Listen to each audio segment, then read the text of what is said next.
Hello, everyone. Welcome to our webinar on citizen science, global experiences towards more sustainable communities. Good morning, good afternoon, wherever you are. We're very pleased to have you join us. My name is Amanda Maxwell. I direct the projects in Latin America for the Natural Resources Defense Council, or NRDC. For those of you who are not familiar with NRDC, we are an international nonprofit advocacy organization. We use the law, the science, and the support of over 3 million members and activists to protect the environment and public health and fight climate change. I'm really excited for our webinar today. We have a great lineup of speakers for you. First, Gabriela Barwachi from Nawi will give you a quick overview of citizen science as a tool to close the data gap in Latin America. Then Shannon Martin from the Minnesota Pollution Control Agency will talk about some lessons from Minnesota's Citizen Lake and Stream Monitoring Program, a really long-term and successful program we have here in the United States. Next, Matías Verderau from the Social Innovation Laboratory called Lichen, and Joaquín González from the Think and Do Tank Sinestesia. We'll discuss citizen science experiences in Europe and in Chile as a sort of comparison. And then Dr. Karen Cooper from the North Carolina State University will talk about the importance of building ethical and trustworthy processes and methodologies for citizen science.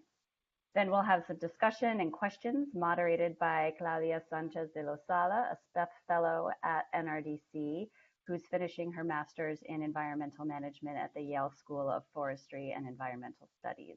And then finally, Nicole Norel from Nawi will offer some closing remarks to close off our event. I have a few technical notes for our audience. First of all, the webinar will be in English, but we also do have the the presentations available in Spanish. If you look in the chat box for the event, we've included a link to a Dropbox folder where you can download the presentations in Spanish now if you choose and follow along that way. Second, if you have questions for our presenters, and we certainly hope you do, please enter them in the little Q&A box. You can also in there vote for questions that you like if they've already been answered, and questions that have more likes will tend to be prioritized during the question and answer session. And you can also ask questions or enter questions in Spanish if you'd like. Third, on the bottom of your screen is a little sort of slider button that you can choose to change the perspective between the content, the video content, the speakers, and the PowerPoint presentation. So you can customize it to how you prefer to view the event. And then last, we'll certainly send the recording of the event to all of our participants today. That's it for me. I'm going to quickly relate all of this again in Spanish for our Spanish-speaking audience, and then I'll pass the microphone on to Gabriela from Nawi.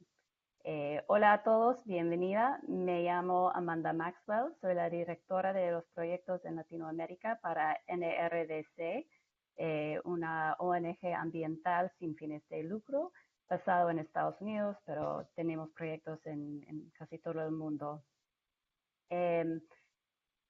Estoy muy entusiasmada para el webinar today. Tenemos algunos exponentes y expertos buenísimos para ustedes.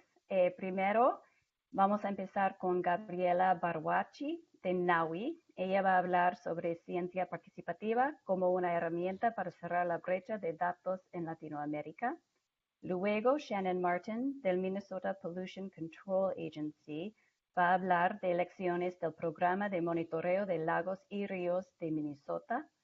Luego, Matías Verderau, director de Lichen, el Laboratorio de Innovación Social, y Joaquín González, del Think and Do Tank Sinestesia, hablarán de las experiencias de ciencia participativa en Europa y en Chile, como una comparación. Luego, la doctora Karen Cooper, de la Universidad del Estado de Carolina del Norte, va a presentar sobre la importancia de construir procesos y metodologías confiables y éticos en la ciencia participativa.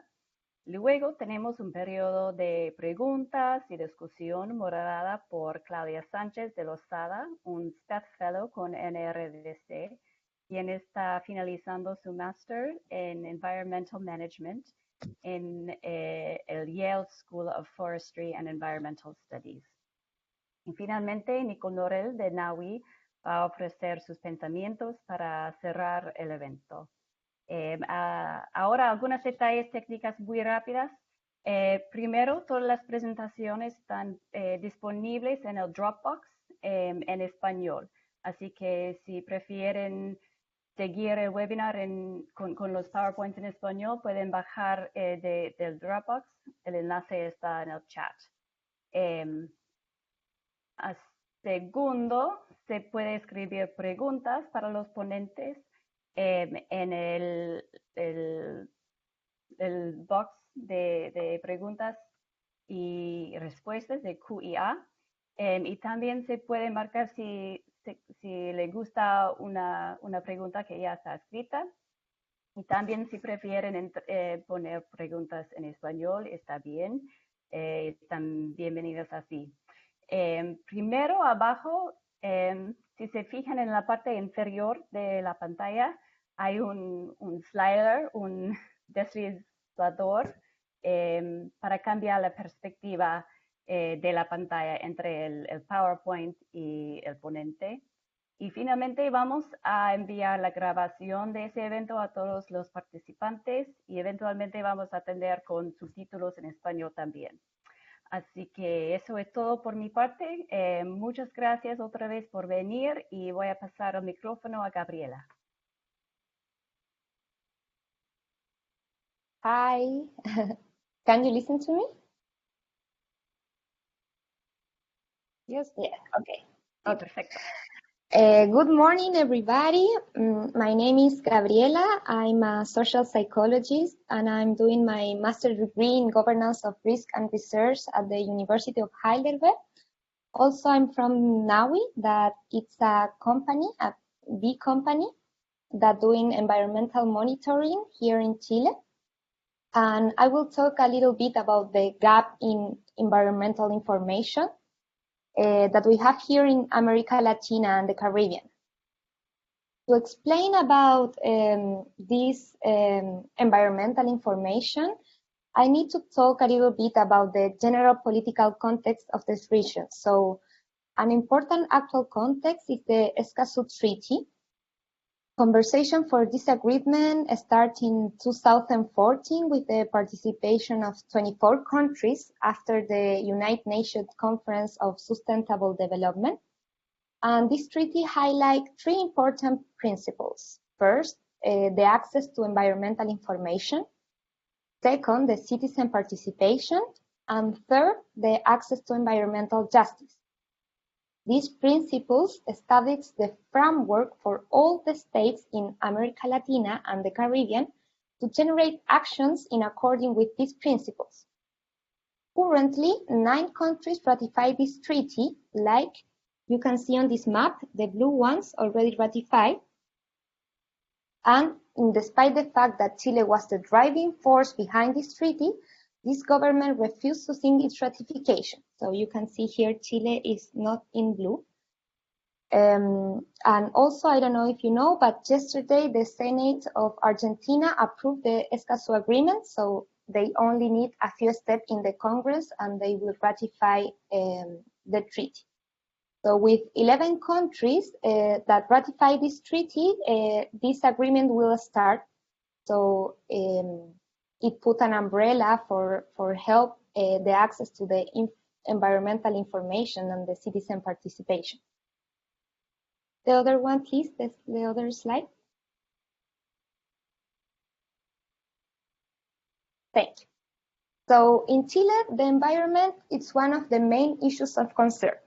In fact, a survey conducted by the Climate and Resilience Centers indicate that 98% of Chileans believe that we are not prepared to face environmental problems arising from climate change. So people demand more environmental information and more citizen participation.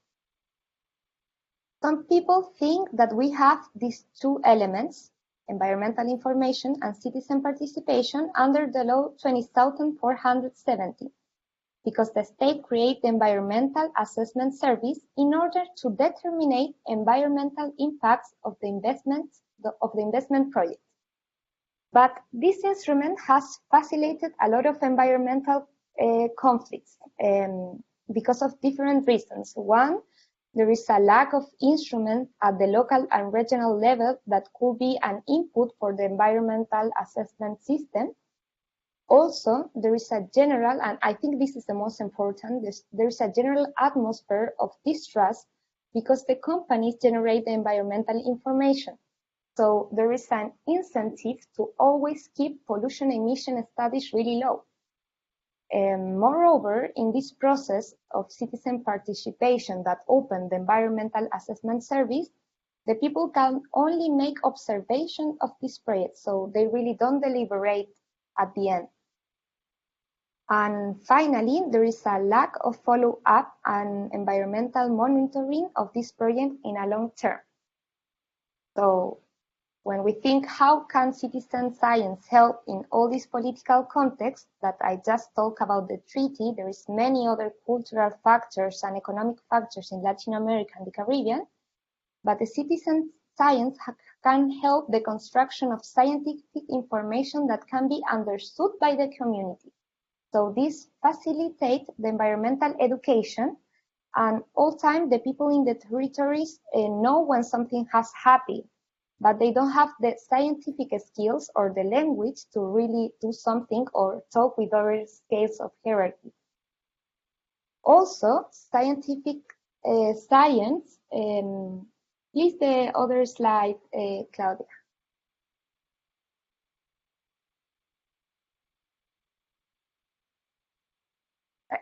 Thank you. Also, citizen science rescue local knowledge that is really necessary to understand the complexity of the territories. So, for understand the cultural, economical, and social factors that can influence the relation that people have with the environment. Third, improve the participation and agency of communities by involving them in decision-making process, like the Environmental Assessment Service in Chile. And finally, it's a tool that allows citizens to monitor the state of the environment in a long term. So, like, for be really short and make a conclusion, citizen science could be a tool and also a new perspective because there is power asymmetry that can be reduced when people have similar and trustful information. So when citizen science produce information with the people, this can empower the community to make actions to protect and care the environment. Thank you very much.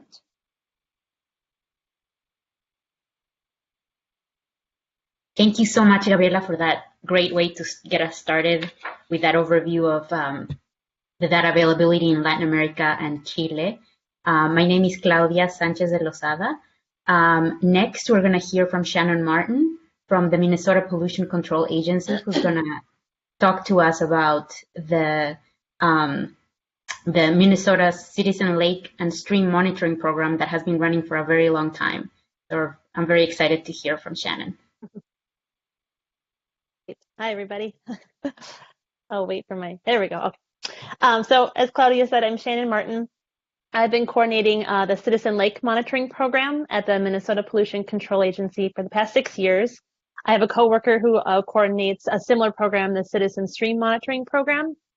And we have one other person that sort of jointly assists us. So we basically are 3 people that are coordinating citizen water monitoring for the entire state. So I just want to provide some background today in our programs, excuse me, sorry, and tell you a bit about some of our volunteers and explain how we use the data. So the PCA has been deeply involved. Oh, you can go back one slide, sorry. There, okay, so the PCA, so that's what the MPCA has been deeply involved in citizen science for decades. We've administered 2 citizen water monitoring programs, one going back 46 years. And today we have over 1,300 volunteers that track water clarity on lakes and streams across the state through these 2 programs. Okay, next slide. And just so you can kind of get an idea of our participation numbers and how it sort of breaks out. Oh, if you could go back. There you go, thanks. So in 2019, we don't have our 2020 numbers yet, but in 2019, we had 970 lake volunteers monitoring over 1,000 lakes. And then we had 432 stream volunteers at over 600 stream monitoring sites. So we've got pretty good participation in both programs. The lake program has got more volunteers just because it's been around longer. The stream program has been around for about 20 years, so a little less than half the time. Next slide. So just a little background for those of you who aren't familiar with my part of the world. Minnesota is pretty rich in water resources. So we have over 12,000 lakes and 92,000 miles of streams in our state. And so because our lakes and streams are spread out over the whole state, we have a large population of people that really care deeply for them and see them as a public resource for everyone to use. Next slide.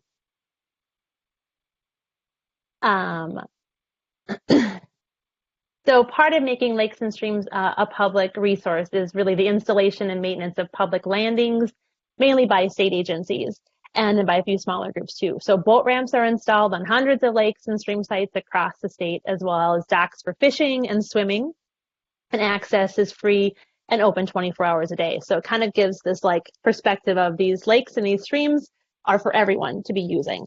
And so we're all kind of invested. So next slide. Excuse me. Which kind of helps answer the question of why people sign up to participate in our programs.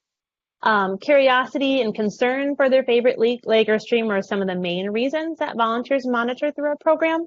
Oftentimes a particular water body has played an important role in their life or the life of their family, and they want to contribute to a better understanding of it. Other times people are just really genuinely interested in engaging in like a citizen or in the science-based process again, because they did so like in their professional career or back in school, and it interested them. So our volunteers are concerned about water quality because they see it getting worse across our state, due mainly to agricultural practices that aren't regulated and the development of rural areas that sort of increase impervious surfaces like driveways, roads, and buildings. And additionally, then climate change too is playing a key role in our state through warming temperatures, which shortens lake ice cover and it increases large rain events that cause flooding and erosion. And so volunteers are seeing these changes on their lakes and streams that they really care about, and they want to play a role in gathering the data needed to kind of protect them for the future. Next slide. So who exactly are the people that sign up to participate in our program? Well, literally anybody can become a citizen lake and stream monitor. So we find that the programs are particularly appealing to retirees and families that live on or near a lake or a stream. Next slide. But what it really comes down to is that our citizen water monitors are either already when they sign up for the program or often quickly thereafter CNET. So they possess valuable place-based knowledge. They're oftentimes emotionally and financially invested in the water body because they live right next to it. And they're the first to feel the impacts of degraded water quality on their communities. Next slide.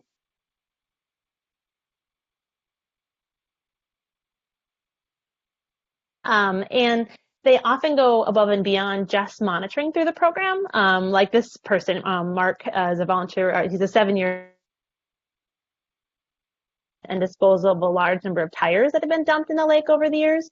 So he's just really quite involved. And so are a lot of our other volunteers as well. Next slide.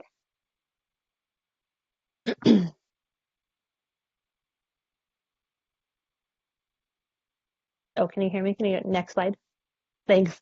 Or like Barb, our first year volunteer. So she shared what many of our volunteers report to us in that taking regular water clarity readings is just a great like intergenerational family activity that people like to do together, which is just really important. Next slide.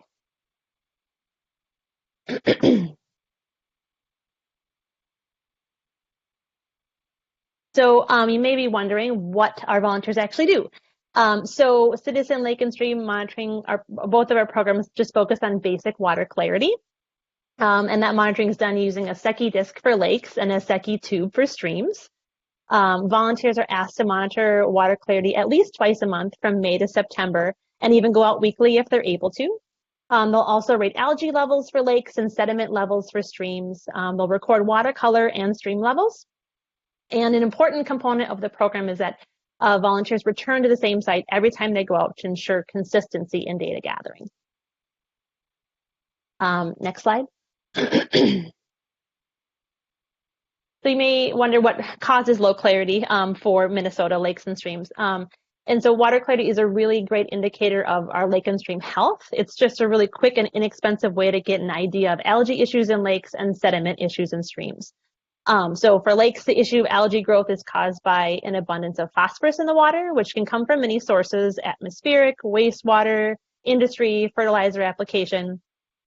For streams, sediment is a major contributor to decreased water clarity, and the main sources there are stream bank erosion, surface water runoff from urban areas and fields. So next slide. And it really, one of the big things to highlight is our citizen monitors are extremely important data collectors. So they represent our state's kind of boots on the ground, since they track water clarity regularly from year to year across Minnesota. So their data is directly used in our water quality assessment process. So it's not just being collected to sit in a repository in the hopes that somebody uses it. We're using it every year. And then they collect, the citizen water monitors kind of collect more than just usable data. They really extend our state agency's capacity, like far beyond what staff could accomplish on their own. With all the water in Minnesota, staff at my agency just simply can't monitor all of that every year. And so that's where citizen water monitors come in. They're there every year. They're collecting this really important data. They're preventing data gaps, and they contribute to the longevity of the data collection at that particular site, which is really helpful. Next slide.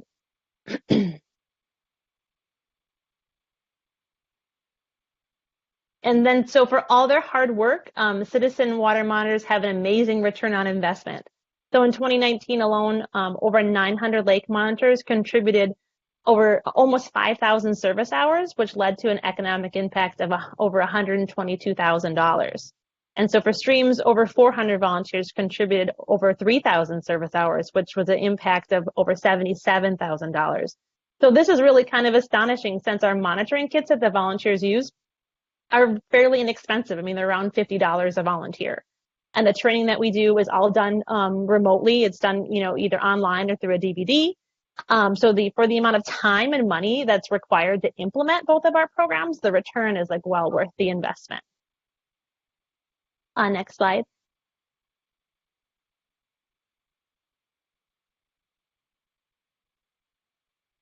And then, as I mentioned, citizen collected data helps our agency answer two main questions. One is lake or stream water clarity changing over time, which is a trend analysis process that we run every year on lakes and streams that have enough data. And then two is a lake or stream meeting our state water quality standards. So our state has expectations for lake and stream health depending upon where it's located in the state. And so using water clarity data and lab data, we're able to determine if they meet these expectations. And volunteer data is directly used in this process. So if a lake or stream doesn't meet expectations, then a plan needs to be developed to improve the water quality. Next slide.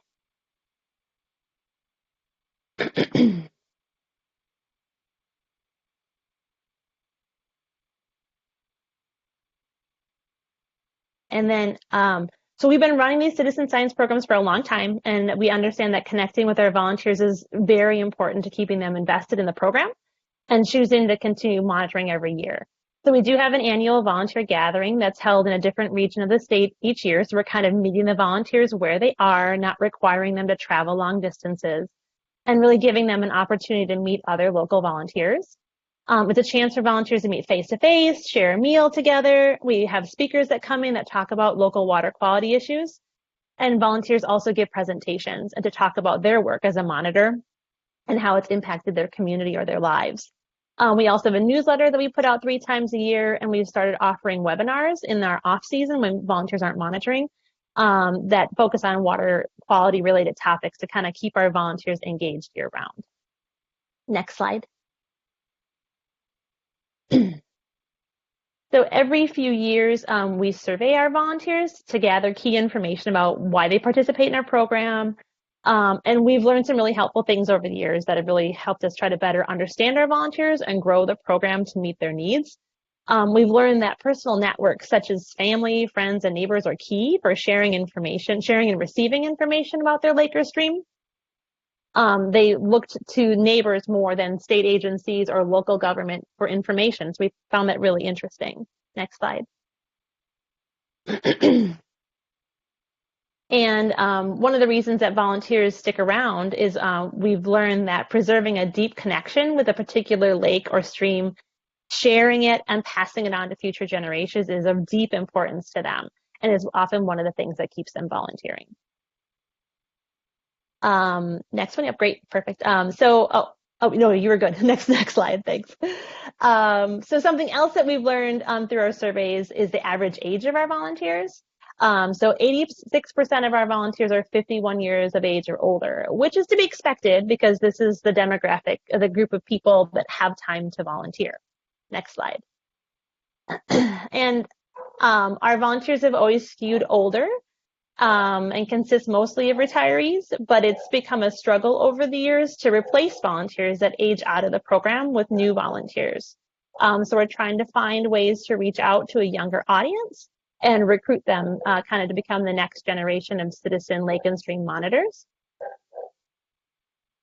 And next slide, thanks. So some of the ways that we are currently trying to recruit new volunteers, we do it through newsletter articles and outreach through our county watershed districts, through nonprofits, lake associations. We tried social media campaigns, tabletop displays at different shops and stores, billboards, press releases, online advertising. We've kind of tried a little bit of everything, but we're always trying to look for new ways to do it. And so just to wrap up, oh no, that was great. Last slide, please, would be great. Just to wrap up, so citizen water monitoring programs really play an important role in gathering the data needed to understand our lakes and streams. And citizen water monitors play an important role within their communities to advocate for clean water, promote best practices, and share important information to friends and neighbors and families. So it's a really valuable program that has a huge impact in Minnesota. Now that's all I have. Great. Thank you so much, Shannon. That was great to learn more about such a long-lasting project that's been going on in Minnesota. I just wanted to mention that there seems to be a glitch in the slides, and they've been sort of moving forward without us prompting it. So hopefully it'll get fixed, but if it doesn't, just know that we'll switch back to if we notice that happens, if we notice a jump on the slides, we'll go back to the previous slides for the upcoming presenters. Next, we have Matías Verderau, who's the director of Lichen, and he's going to tell us about his experience in citizen monitoring projects in Europe. And then we'll also hear from Joaquín González from Sinestesia, and he's going to tell us about the project that both Matías and Joaquín are working on and getting started in Chile. So thank you so much, Matías. Thank you, Claudia and NRDC and Nawi for this invitation. So, okay, we'll start. Next, please. Okay. So, Lichen, or Lichen, as we said, is a social innovation lab that develops innovative, inclusive, and committed solutions through open participatory processes and citizen empowerment. Next, please, Claudia. And the next one. Next, please. Okay, today we will talk about our experience on citizen science and some things that we have learned. Here are some challenges that we have faced. I will use a case study to try to explain how do we face those challenges. So the challenges are the lack of purpose. So how do we run meaningful projects with social and environmental impact? today science should work in that direction, the tools and the technology. How do we develop citizen-centered design tools in terms of usability, costs, processes, etc.? Data accuracy, how to validate the data generated by citizens, but also how to generate meaningful and useful data.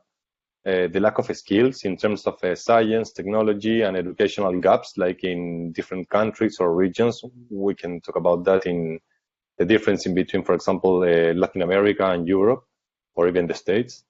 And the empowerment of the citizens, how they can participate actively, proposing methodologies, experiments, tools, processes, etc.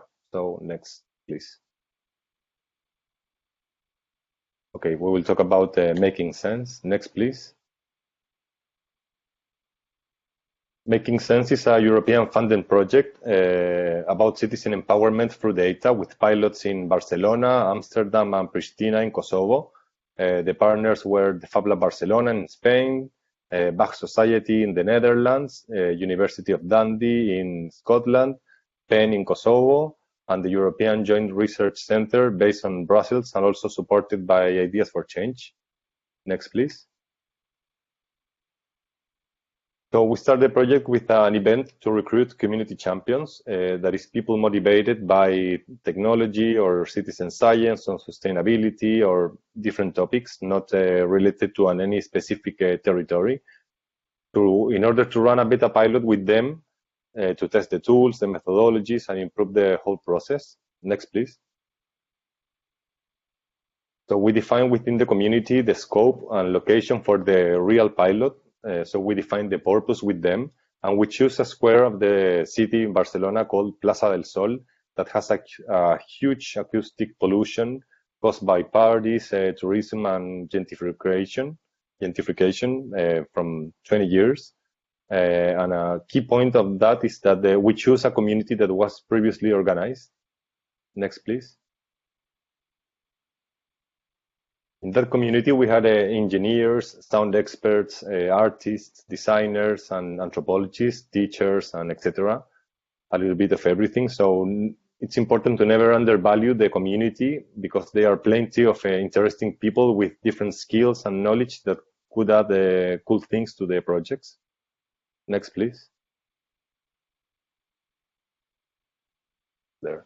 With all these amazing people, we have designed and built an intervention on Plaza del Sol in the location to explain the project and invite the neighbors to participate in the pilot.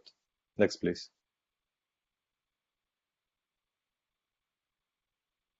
There. So we start planning with the community of the Plaza del Sol how to deploy 30 noise sensors around the square, 2 for each home, 1 inside and 1 outside. In order to have an accurate data on how sound works there. For example, in the first floor, in the last floor, in one side, other side, etc. Next, please.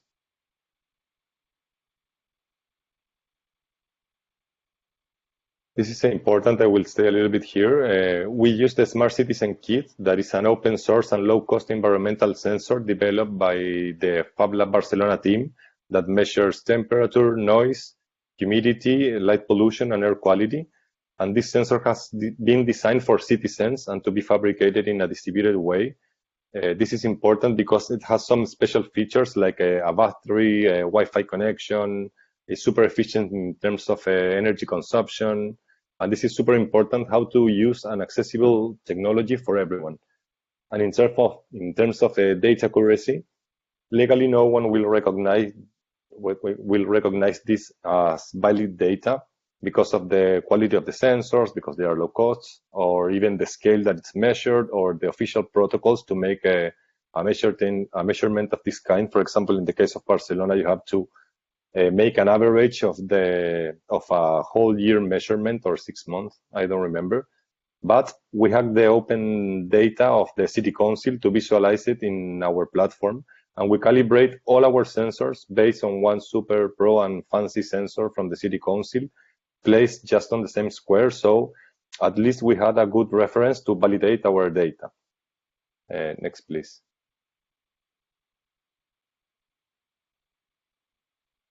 Here.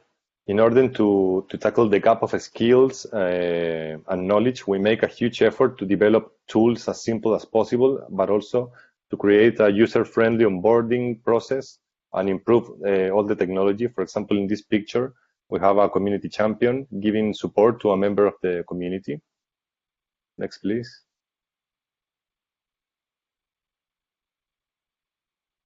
We also have run weekly workshops on how to measure noise, how to read the data, how to use the technology, health issues caused by noise, data visualization, data analysis, and the history of the square, for example.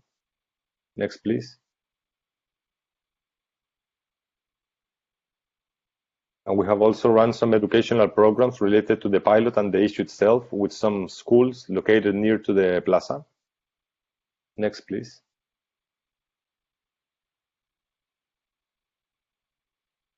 We finished the process with an intervention designed by the community where we open dialogues with all the users. We invite everyone to participate on the square in order to explain the issue and the results of the project. Next, please. There's a picture of the intervention. Next, please, Claudia. There's another picture. Next, please. We have also supported the project with a huge communicational effort. One back. The one of the newspapers, please. One back.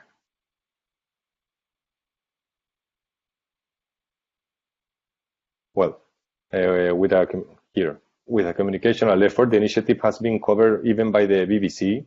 So we have accomplished changes that didn't happen in 20 years. And the solutions were, for example, first, the city council sent the police every night. That was not the idea, obviously. Then they changed the cleaning timings of the square in order to spread water all around and bother the people, but it's still not the point. Then they installed some gardens or green areas in the most critical points that were some big stairs. Then they create a communicational campaign to respect the neighbors' sleep. And finally, they installed a playground and they organized some pop-up activities in order to change the use of the square, or at least to add some other uses, not just the party, and reduce the surface to party, based on the recommendations of the community, but also the recommendations of the kids on the schools that are always smarter than us. Next, please.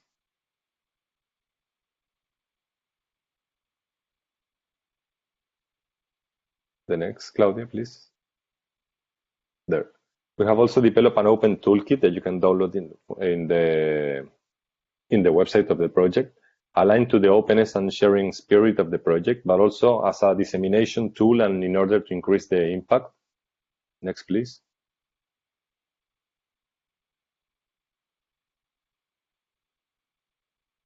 And finally, we have filmed a documentary as a dissemination as well, but also to increase the impact, that you can find on YouTube. The name is Citizen Science Revolution. So this is a little bit how we tackle all these challenges and that I have light in the beginning. Next, please.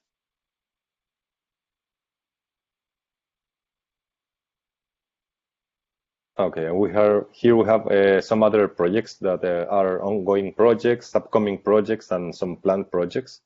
For example, the first we count, in collaboration with Ideas for Change, that are partners in this European funded project, is a citizen science project related to urban mobility in different countries across Europe. Radiografía, that is the project that Joaquín will explain now, in Chile, is an educational program based on citizen science that explores the different issues related to water management. Here we're working with Sinestesia. Endemic is a scientific dissemination through arts and culture project related to also citizen science, applied to antimicrobial resistance and virology. This is in collaboration with ACE Global in Barcelona. Finally, Barcelona is a citizen science project to generate data related to submarine acoustic pollution that affects a lot to dolphins and whales, using touristic infrastructure in collaboration also with the BitLab. And to finish, next please. and don't take more time, here are some community engagement tips. That is, what do we do? So first, engage communities through ambassadors. In this presentation, we call it community champions, but are insiders and real people that can connect with their communities. Then share your research, your data, your tools, your methodologies, everything in that way. Many people can collaborate and improve and create new approaches through open source and Creative Commons. Prototype, be flexible and never stop iteration. Work on prototypes until you have everything tested in real context. D, use storytelling. We connect through stories, so it's the only way to engage people. You can get supported by design, narrative, and branding. Collaboration, collaborate with all the actors involved, a multi-stakeholder approach, trying to get useful resources from each of them, like governments, academia, companies, and communities. And last, never leave your community alone. Always support them and be there for anything they need. The commitment is the key to build strong relationships. As a bonus, food and drinks always helps to make people feel more comfortable, and that's a lot. Thank you very much. Thank you.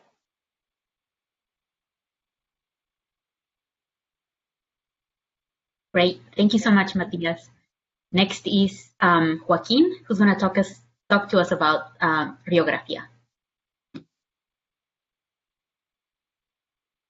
Thank you, Claudia. Thank you, Nawi and NRDC, for the invitation. Can you put the video about Sinestesia, please?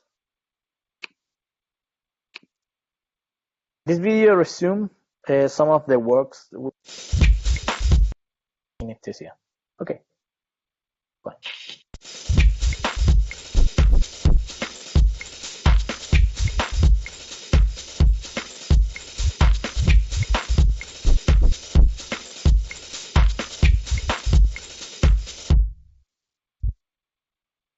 Thank you. It's a short view of the project that we develop daily in Sinestesia. Now I'm going to talk about Riography or Riography. It's a project that we are developing with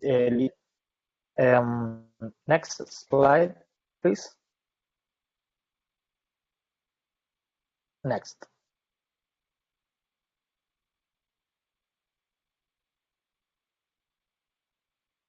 We already said, this is an environmental and educational project about water and citizen science. We acquired 50 sensors from a field kit NGO, and we start developing this project based in Santiago. We live in Chile. As many of you know, we have 4,000 kilometers of Andes mountain, one of the biggest resources of fresh water in the world. But at the same time, we have one of the worst policies about water in the world. Water affects directly to communities, local economies, and causes innumerable social conflicts. Next, please.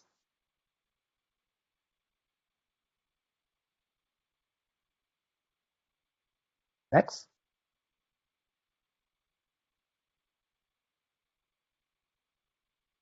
I don't know if it's my connection.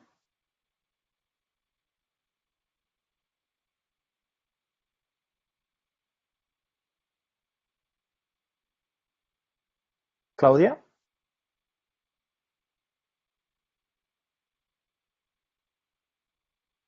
Joaquín, which slide Yes?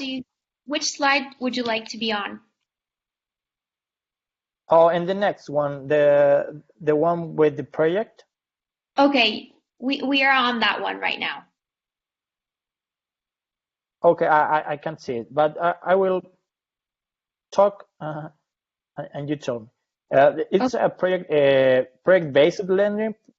It's about the relation of the river with some educational centers and local communities.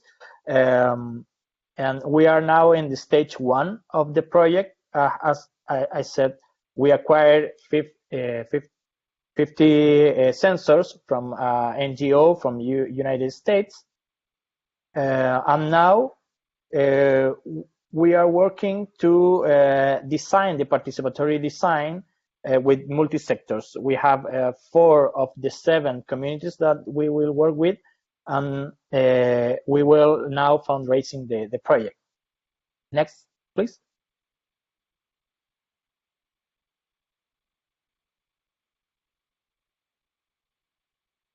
Now I can see the advance of the. If you tell me in which one are you showing, I can pick. Next one. Perfect. We are on the timeline slide. To the next, watershed mapping. Perfect. We're on watershed mapping. Okay. Okay. The project, it's about create the history or map the relations between communities and the river or the watersheds. In the next slide, you can see what's our methodology or what are we trying to do as a strategy. We wanted to get this data gathering and participatory in many rivers, but we will work in one river, Aconcagua River. That's a river that goes down from the Andes, 1,400 meters to the sea, to the ocean, in 140 kilometers. We will set 7. We will gather data up and down those points that the main cities of the river, surrounding the river, and we will repeat this exercise with the local communities and schools from those communities in 4 seasons. So we will be collecting data and doing some participatory exercises. Next slide, please. So we will be able to create the rheography of the river in the 4 seasons, talking about that we have only one river, but with different realities, different times, and different communities. So we will be able to relate in one only history. Next slide, please.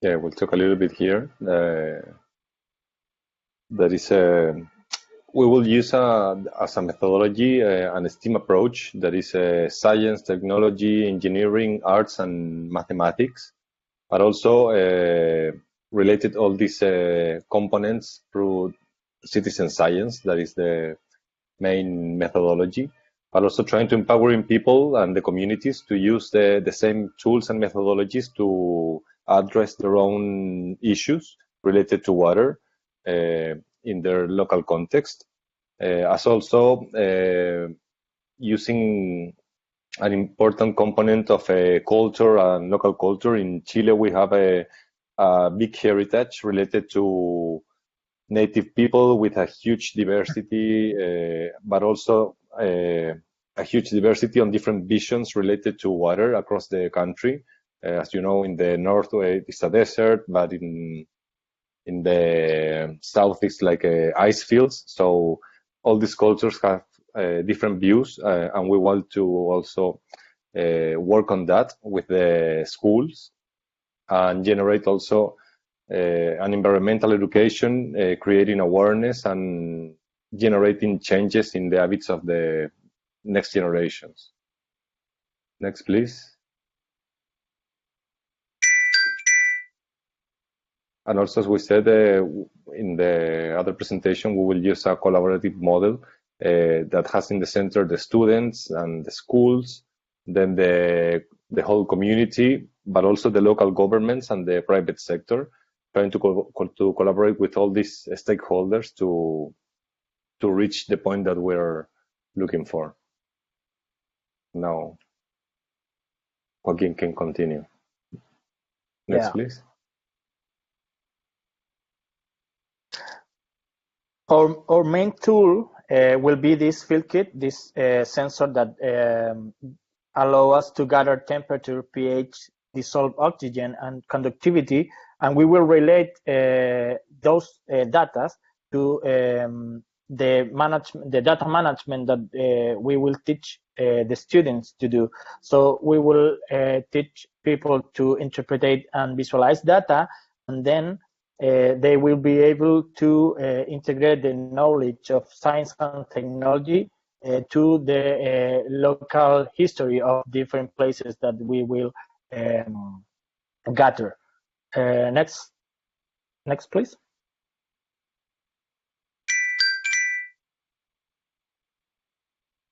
As a result, the project we will end with an ebook and also a participatory radiography that it's similar to the image that you can see.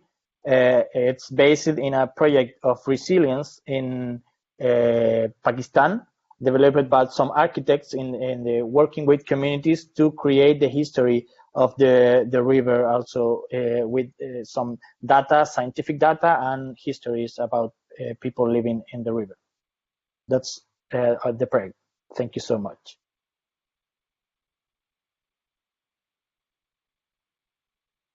Thank you so much, Matías and Joaquín.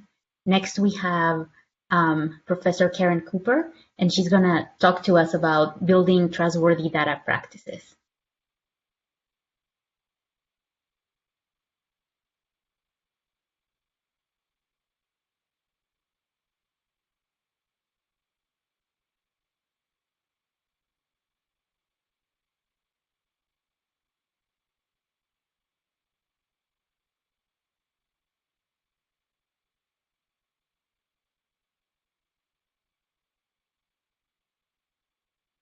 Karen, we're having some problem hearing you.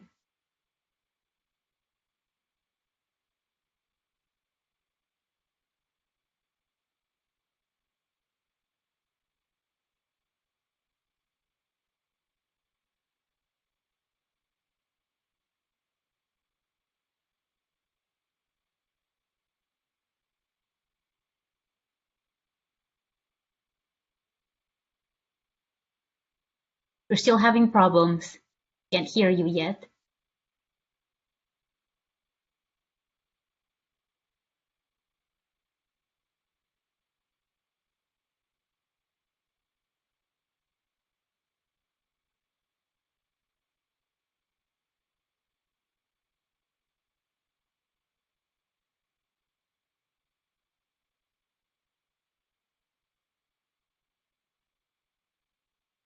We still can't hear you.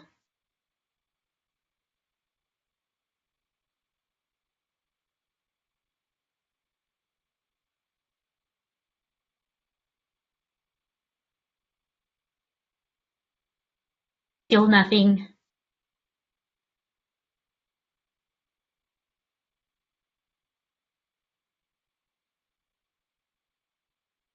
Would you like to try in calling from the call-in number for the webinar?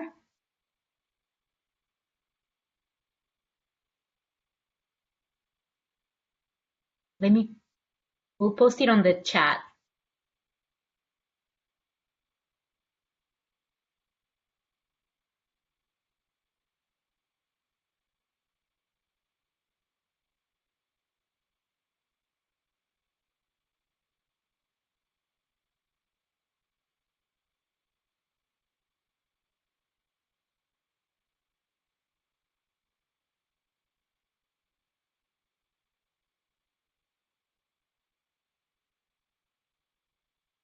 Or maybe if you turn on and after turn off the microphone.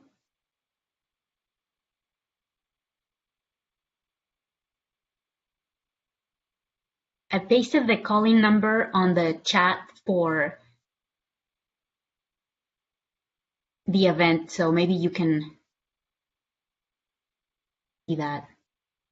Maybe in the meantime, we can answer a question from the audience to the other participants. Great, I think that's a great idea. Great.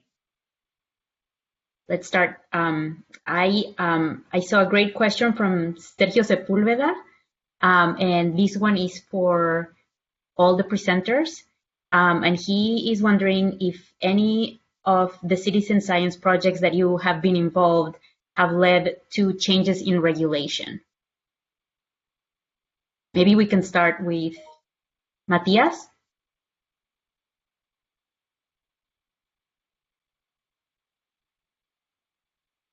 Yeah, sure. Not changes in regulation, but as I said, in the city itself, no? Or well, we can say in the soft regulation, we didn't change the way that the authorities approach noise pollution, but in the case of that specific square, we achieved some changes that were related to the issue itself. I think here's Karen. Hi, Karen, are you there? Can you hear me now? Yes. So yes, we can hear you. Karen. Okay. So you can. Okay. Well, I'll continue. I was just saying that I was just introducing me and my co-PI and our postdoc, Elizabeth Jones, just to say that I'm an ecologist and a bit of a social scientist. Lisa is a philosopher, and Elizabeth is a science historian and a scholar of science and technology studies. Anyway, and that's our team on this project. And you can go to the next slide. And citizen science, is home to a very, I guess I didn't mean for it to be animated. You can click through, there's a graph there. To home of a wide range of participatory research projects that differ in their topic, in their scope, their design. These axes are about volunteer investment and spatial scale, but really the point is that citizen science is not just one practice, but many practices with different names, different histories, different disciplinary homes. I mean, we saw even within the environmental sector, there's a huge variety of ways that citizen science happens. However, across all these sort of varied types, all projects, typically almost all projects involve volunteers sharing data that they have collected or generated in some way. And so all projects involve a relationship between people with different professions and interests. And with any with any type of relationship comes expectations, different structures, different power dynamics. And in the relationships with most citizen science, it's most common for the scientists, practitioners to have more power, to have more influence on the decision making.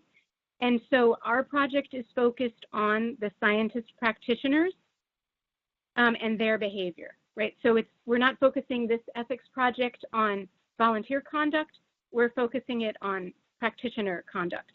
And you can go to the next slide. So currently, there's really no common guidelines to how to ethically conduct, manage, credit, and share volunteer-generated data.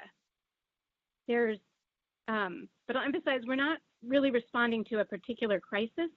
We're trying to be proactive, recognizing that there just simply isn't oversight that's tailored very specifically to citizen science as a whole. Now, in the US, the ways to instill professional conduct is typically through what's called RCR training, which is responsible conduct of research training. Yet we know that workshops and trainings really are not enough to ensure ethical behaviors. And we know that two things are really needed. One is that professionals need to understand ethical thinking.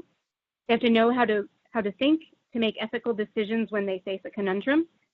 And also, there needs to be professional norms that they can adhere to. And with citizen science, because it is a blending in it, there's so many disciplinary homes for it. It's really a blending of professions.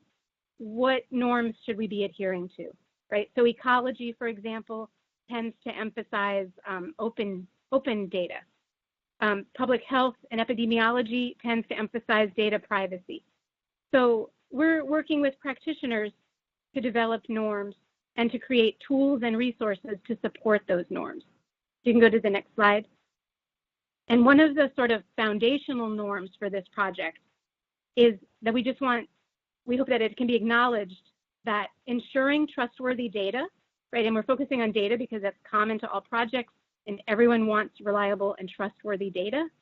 But that means more than just rigorous data quality controls and the technical aspects. It also means ethical practices that might involve consent and transparency and things like that. So we just want that to have these two dimensions. So how are we going about this? You can go to the next slide. We're facilitating focus groups and workshops to co-create tools and resources with practitioners. And these are virtual. We're offering many at different times and dates, and you are all invited. And the products, these products that are produced from the workshops will be authored by those who take part and who want to be acknowledged in that way. Now, there's also a component of it that we, meaning me and Lisa and Elizabeth and some collaborators, are carrying out related to the research and assessment of this project. And that's mostly pretty much through a survey prior to participation and that same survey really when all is complete. So you can go to the next slide. Now, as I mentioned, the design and implementation of citizen science projects present a lot of issues related to power dynamics, division of labor, acknowledgements for contributions, data openness, data privacy, return of result, like it goes on and on. And these here are how we have sort of come to focus on these particular topics. And then across all of these is sort of a lens related to racial equity and social justice with particular attention to vulnerable populations, whether that's children, or youth, or marginalized communities, or people with marginalized identities. So if you can go to the next slide. We've really just begun. So we've had 2 focus groups just this week, and that was really the launch of this. So there's still a lot of time to be involved. Before the focus groups, we also did, we sort of were scraping data from the web in an inventory that now includes about 400 projects. So I'm just going to give one example. We started our focus groups with the open data focus, and this is just one example that we have found. So from our survey of scientists and practitioners, we're using the theory of planned behavior. Some people might be familiar with. We're looking at norms, perceived norms, attitudes, ability or barriers, and behavioral intentions toward open data. And in particular, we were focusing on open data licensing in the Creative Commons. Anyway, what we found was that in this survey, 3/4 of people said really agreed with sort of the norms and attitudes that align with open data licensing. Just over half said they had the ability to do that kind of practice. And then overwhelmingly, there was huge intentions toward this. 90% in this scenario, if they were someone who said, were imagining they were managing a community-based project, and just under 70%, like 2/3, if they were managing a contributory style project. Anyway, so in general, a lot of intentions in this way or aspirations towards open data. But then when we look at our data from the 400 projects in our inventory, we find that really only 15% actually had an open data license. 20% had other kind of proprietary license on the data. And then much more than half didn't have any license at all. Probably, we think, assuming that that made it open, but it doesn't actually. And if we look, I want to be mindful of time, but if we go to the next slide, we were kind of just to explore a little bit more as to why, like whether it's really this sort of efficacy and understanding.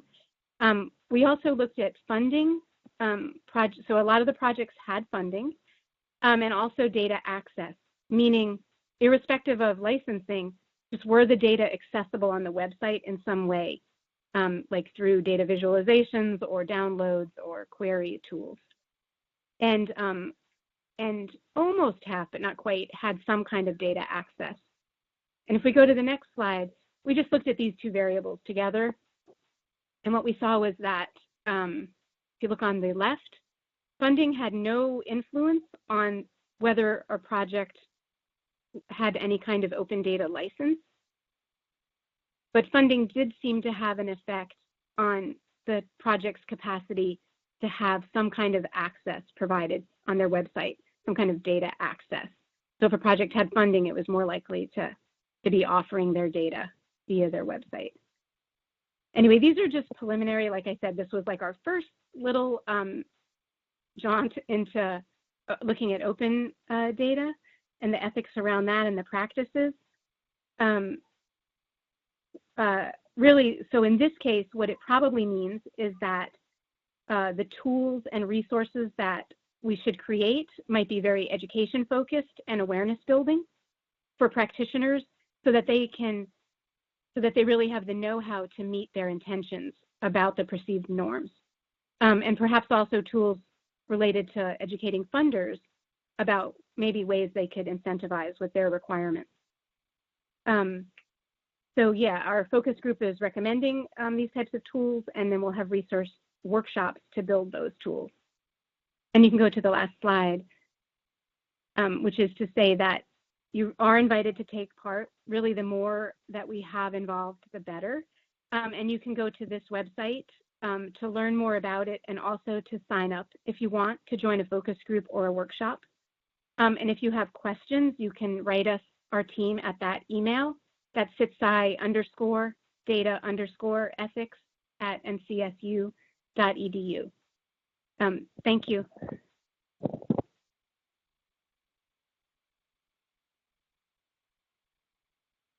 Thank you so much, Karen. Sorry about the glitches.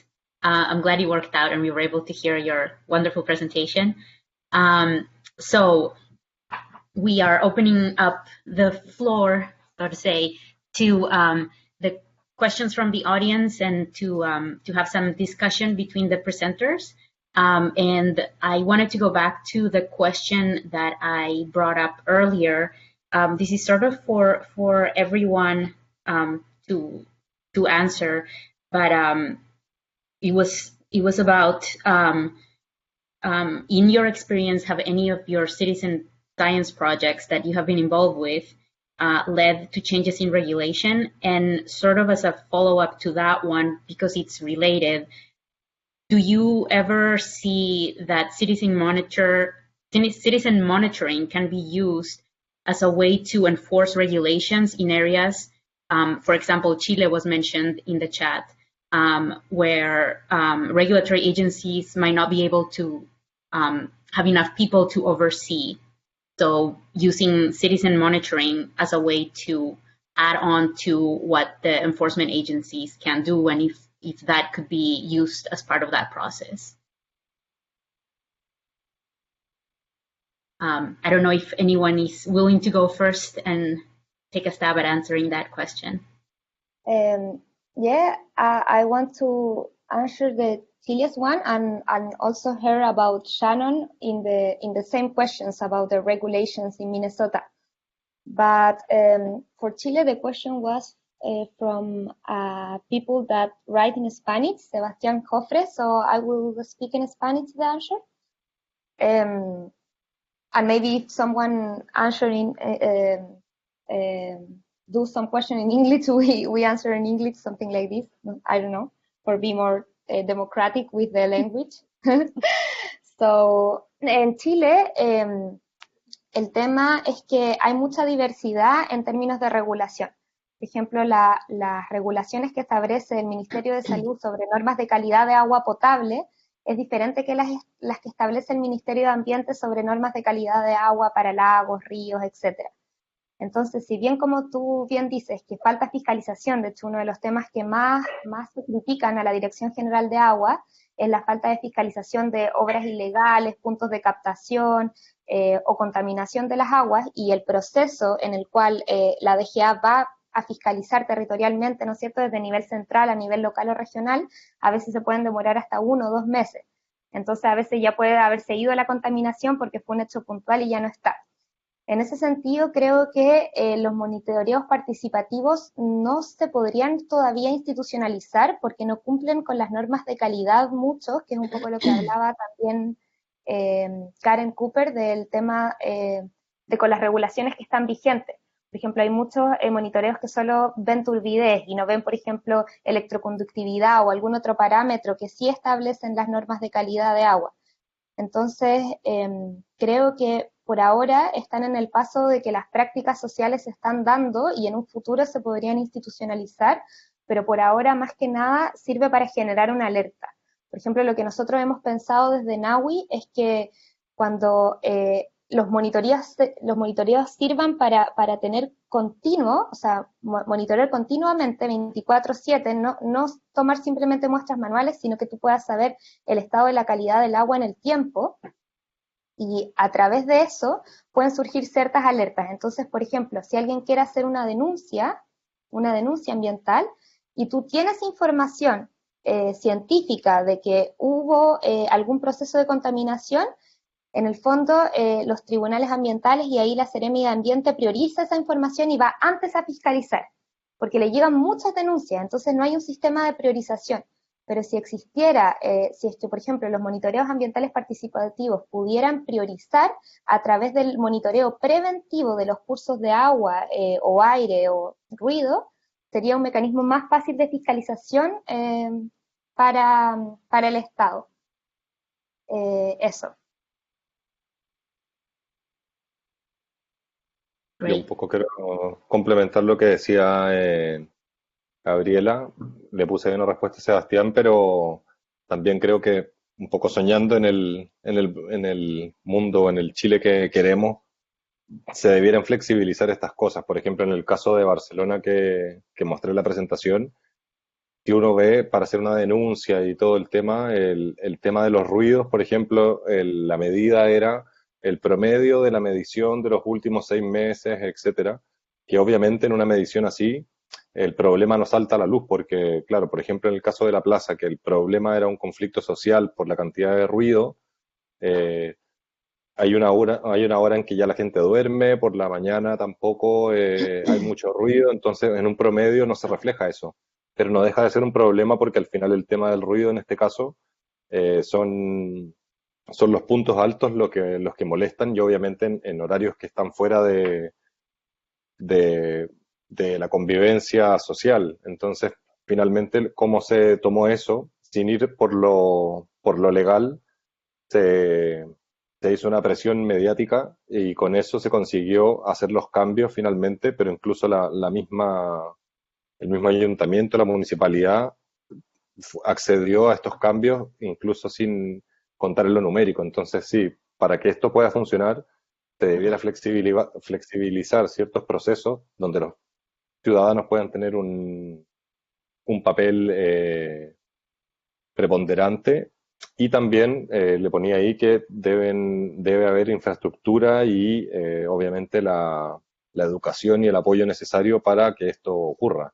Entonces es una doble cosa. Por un lado, las instituciones tienen que flexibilizar y involucrar a los ciudadanos, y por otro lado, los ciudadanos tienen que hacerse parte de estos procesos y participar.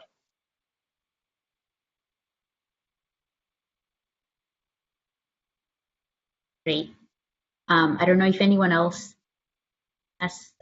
wants to say a few words about that question. If not, we can move on with the next one. I'm happy to say something real quick about how things are structured in Minnesota. Right now, I mean, we have the regulations within the state agency that I work for to monitor water quality and then determine if a lake or stream meets our state water quality standards, are what we'd expect. So that is in place already, which is great. And then the citizen data is used in that process. And it's really helpful because we can't get to all the lakes and streams in the state. We kind of break our state up by watersheds, which how the water flows. And we have 80 watersheds in the state. So we tell people, okay, so we will be in a watershed monitoring the lakes and streams for 2 years. That only happens, though, once every 10 years. It's a 10-year cycle. because there's so much water in the state and we just don't have enough staff and funding to be there more often. Also, I mean, water changes, it doesn't change that quickly. I think a 10-year cycle probably is a little long. We could maybe do a 5-year cycle and that would capture changes but not be too frequent. But so that's already in place, but that wasn't always in place. I can't remember when we started doing that. But there, I mean, like decades and decades ago, in like the 1970s, the water in Minnesota was awful. I mean, it was abysmal. We were not taking care of it. And so it was the pressure of citizens, pressure of, I think, some company of legislators who are hearing from people saying this is unacceptable, this is not okay, and having to continue to push that. So at some point, regulations were actually made that had to be enforced. And a lot of times citizen groups are very much involved in making that happen. Talking to the legislators, talking to the government, saying we can't live like this, this is not okay. So that process happened for us quite a while ago. And now we're tasked with making sure that our water is what we want it to be, even though it's really not in a lot of places. Some places it is, some places it's not.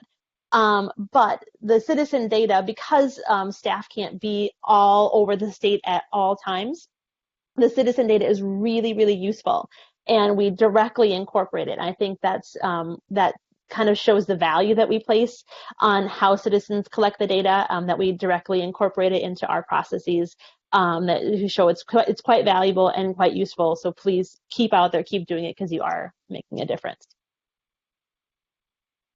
Thank you. I wanted to move on to the next question, and this one is, someone asked about the barrier to doing citizen science in areas of the world like Latin America, but also I would say that this could also be applied for lower income areas also in the US, and about the cost of the equipment, and how and what can we do to make access to equipment, make them more accessible so that more citizen science projects can be popping up in different areas that need these projects. And I don't know if anyone has any thoughts on that.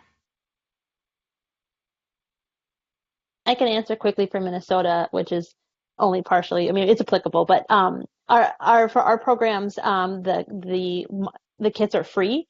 So if you want to monitor a lake or a stream, you just contact us and we give you the monitoring kit.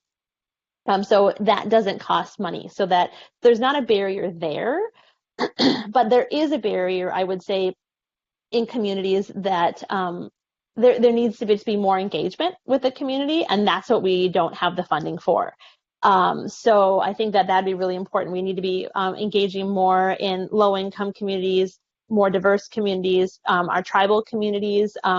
Engagement on those, we've established connections with people within their communities, but they want to try to promote the program and try to get volunteers involved, but they express that there's additional funding that's needed. So it's not really just the kit, even that's I mean, the kit is free, but how are they getting people, even driving to the lake site or the stream site? Is there gas funding for that? Is there, there's a lot of questions that come up. So additional funding is needed for engaging other communities. And I think that's where we really struggle, is trying to get that additional funding to expand and include everybody within our state. And so I think thinking of there's different levels of different needs and trying to break that out so you're meeting the needs of all the community is really important. And it's challenging. Can you hear me? Yeah. Okay. Yeah, there's a growing program in the U.S. that involves public libraries as community hubs, and of training librarians in offering citizen science training to people that come to the library, and also in loaning out some of the low-cost equipment.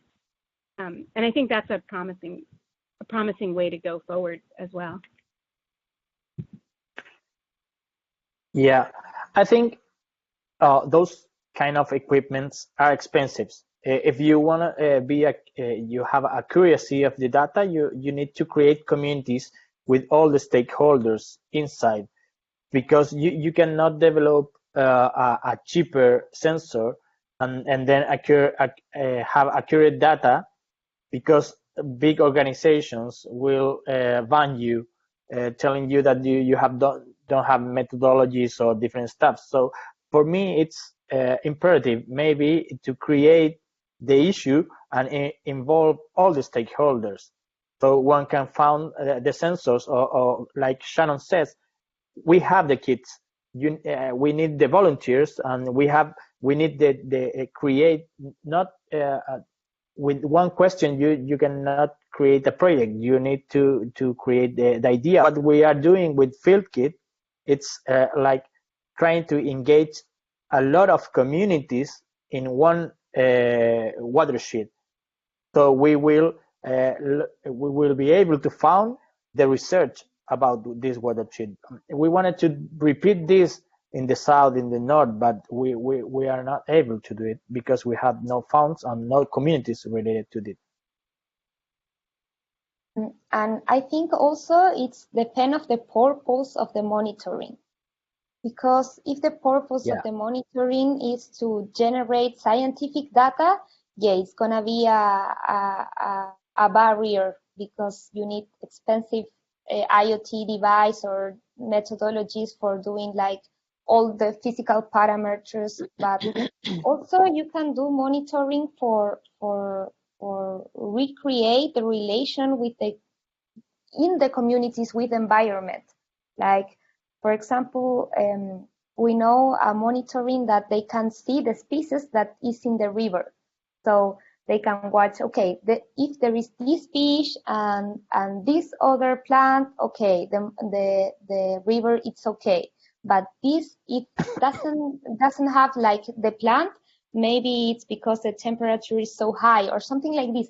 It's like different kind of information that you can include that also make environmental education. I mean, for example, that in Latin America, I think the worst problem is that we break the relation with environment. Like, we just go in your house and take the water, potable water, and we really don't understand how the river come inside, how you take the water, who are the companies that have the water.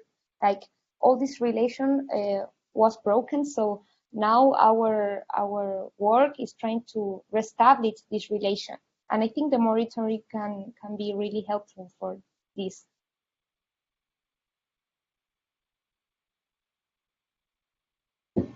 I have another great question, this one by Mariana Rivera in the chat, and this one is very timely, I think. How is the coronavirus affecting your projects? Have restrictions or new realities negatively impacted the outreach, the data collection, or any part of your projects? And if it has, how have you adjusted and how your projects have adjusted?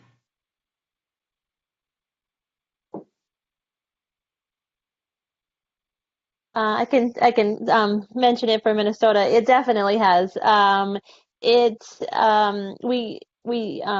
season launched this spring, but then we had stay-at-home requirements, and so then we postponed the season for a little bit, and then they opened back up again, and said, well, you can go outside. Some activities are safer, so we opened the season back up again. So the monitoring season was only really delayed, I would say, by 2 weeks or so because of the coronavirus, mostly because our activities are outdoors, you can socially distance, people are monitoring by themselves.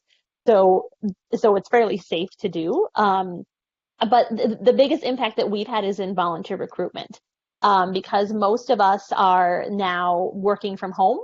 And so all of our kits, all of our mailing equipment, everything that we have is in the office. And we have a small group of people that are working in the office, but they can't dedicate a lot of time to mailing out our monitoring kits to everybody.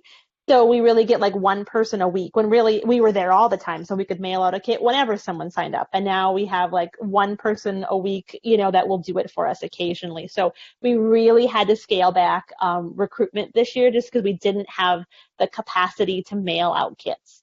So that was really, and we don't have much of a workaround for it. Unfortunately, we couldn't really adjust other than just saying we're not going to do as much recruitment of new volunteers because we can't send the kits out. So we're hopeful for next spring, and we'll see what happens.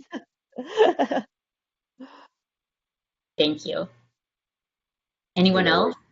In our case, in the We Count project that I present a little bit about urban mobility, it has changed a lot, obviously. First, we have to cancel all the workshops and do it online. Also send all the tools and sensors around Spain that increase the costs a little bit. But also it's interesting in terms of the research itself, how it changed the mobility itself of the cities. No, it's a project that was designed to measure cars, people, bicycles, and trucks, and all these things. But also the mobility during the quarantine has changed a lot, the way we approach the mobility, and that's interesting as well to understand when you change the phase, how the mobility changes, and the people, and there are some sensors taking data about that. So yeah, it has changed in terms of implementation, but also in terms of content.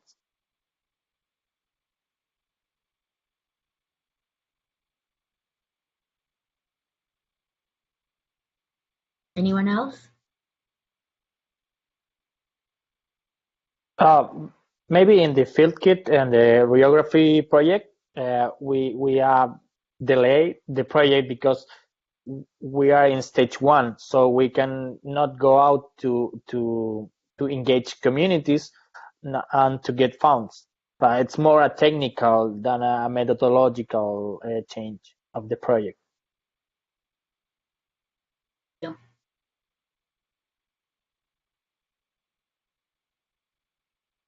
Okay, so we're almost out of time, so I just wanted to do a really quick sort of rapid fire question and see if you all can give us one tip, your top tip, if you're someone that's just starting a citizen science project and they wanted to know what's the best tip that you can give them.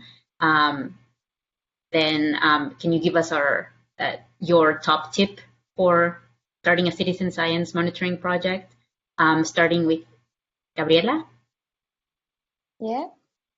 I think if we can say in Nawi like a tip, it's necessary to start in the local level, like try the same, like Joaquín said, like put together all the stakeholders, like for example, when you have a local government, you need the proof of the government for make some actions in the future. So if the community is alone doing just volunteering actions, it might be quiet in the time. So I think it's good to start with this political relation with the government and with other hierarchical organizations for talk about what we are going to do with this data, because collected data is really important, but we are more than scientifics. We just don't want the data. We want a clean environment for life. So what we are going to do with this data is the step that we think that need to be solved at the first stage with all the actors that are involved in the same territory, and that they have a little bit of agency for some regulations or some activities that might help the contamination or the pollution in this environment. Shannon? I was going to kind of say similar to what Gabriela said, have a clear use for the data. And that empowers the volunteer. to know what they're doing and what they're affecting, and it makes them feel really invested in the project, and that they know that they're going to help achieve something. Matías? Yeah, I agree with Shannon to empower the participants in order to to break this barrier between like the expert and the other people. So if you empower them, they will run their own experiments, they will take their own measurements, they will try new things, and there's the value on all these things. They will find the purpose at the end, but they have to be really involved to find that purpose. So that empowerment. Joaquín? Related to that, I think open data, open hardware, and open source are big tools to engage people. People get related with, they can manage data, and they have the power. How you empower with open data and open source. And finally, Karen? Yeah, I mean, I agree with what's been said. I think, yeah, acknowledging that power comes from knowledge and being able to be part of creating new knowledge and that kind of discovery. So, yeah, all those things that were said, I think having especially ways for people to make meaning of the data, the collect, not just their own data that they collect, but that what's produced collectively, and being able to support that is a really key part of all projects. Thank you. And we have run out of time for our discussion and question portion, and I just wanted to thank you all for your wonderful presentations. This was a great discussion. And we have Nicole Norel just to say a few words in closing before we finish the webinar. So, Nicole? Hi, thank you, Claudia. Thank you very much to all the speakers for the interesting experience that you shared with us today. As we saw this morning, people are increasingly concerned about the environment, but in general, in Latin America, we don't have instance to channel this energy.